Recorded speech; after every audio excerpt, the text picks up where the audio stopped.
Hey everyone, my name is Courtney Arango and I'm a 2-star Diamond Beachbody coach, and today I wanted to go ahead and talk to you about making your happiness a priority. So I realize that so many of us have a lot going on in our lives, and we have commitments to other people that we really care about. Maybe we have husbands or families, and you know what? It's a lot of responsibility to take everyone else's needs into consideration and make them a priority in your life. That already is something that is a huge responsibility and task that so many of us are excited and willing to step up to. But what I find over and over again happening is that in the midst of doing that, we forget about ourselves in the process. So I want to go ahead and talk to you about why it's so important to make yourself a priority, and 2 different ways that I have found have really helped me in my life to cultivate happiness and to put that as a central focus in my life. You know, creating happiness for me, feeding myself, making my life just one that's more enjoyable to live. So the first thing I want to talk to you guys about is, sorry, I'm reading. Okay, the first thing I want to talk to you guys about is number 1. You know, we have so much that goes on in our life, and right now especially there's just a lot of chaos, and there's a lot of you know, just constantly feeling maybe worry, or even if it's in your job, you know, figuring out how to like pay the bills. The world just constantly feels like there's weight on you, right?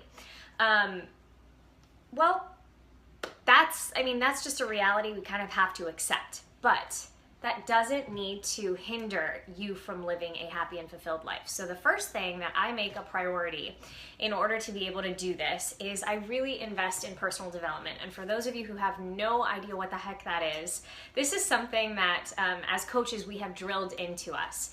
And basically personal development is anything that can help you grow as a person. So 10 to 15 minutes a day, 10 to 20 minutes a day of reading, watching, or listening to anything that can help you as a person grow. So if you are struggling with confidence, then maybe the book you pick up is You Are a Badass by Jen Sincero. Or if you're wanting to figure out, you know, where can I find purpose in my life, then maybe you pick up The Purpose-Driven Life.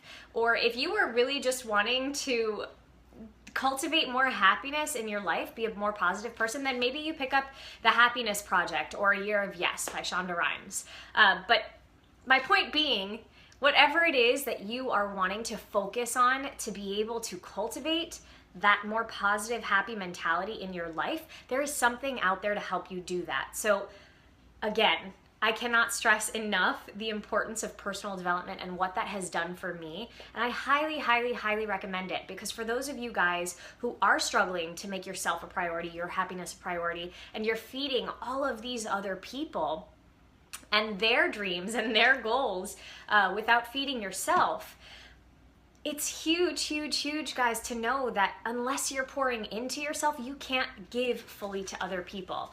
So give to yourself the same way that you have the intention of giving to other people. All right, so that's number 1. Number 2, the second thing that I want to put out there and I want to challenge you guys to do is the following.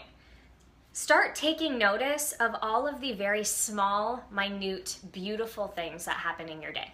So often these things are overlooked because we've got life happening, right? Life is constantly hitting us in the face, and things just feel, like I said at the beginning of this video, sometimes heavy, and we get full of worry. So we gloss over those things that are touching us in the day, you know, things that, little moments that really actually are beautiful and that mean so much and are significant, but in the grand scheme of things, they kind of just don't matter, or we decide they don't matter. But what happens when you actually start shifting your mentality and focusing on those things is you start to notice those things happening in your life so much more often. And when you start to realize that those things are happening a lot more often, you all of a sudden start to realize maybe the world you're living in is a lot more beautiful than you actually think it is. It shifts your whole outlook. So today I want to challenge you to drop in the comments below a book that you are curious about reading. You know, share with us something that might be helpful to you. And if you want recommendations on a book, drop something that you're looking for in the comments below, and maybe I can help you identify what that book might be. And then the other challenge I have for you is to just focus on one thing in your day. Just one. There are many that happen, but one beautiful, minute thing that happened in your day. Place focus and attention on that thing and cultivate gratitude, which then cultivates happiness. All right. So anyway, that's what I have for you today. I hope this video is helpful to you guys, and I hope that you start to live a more happy and fulfilling life by doing these two things. Alrighty. Bye.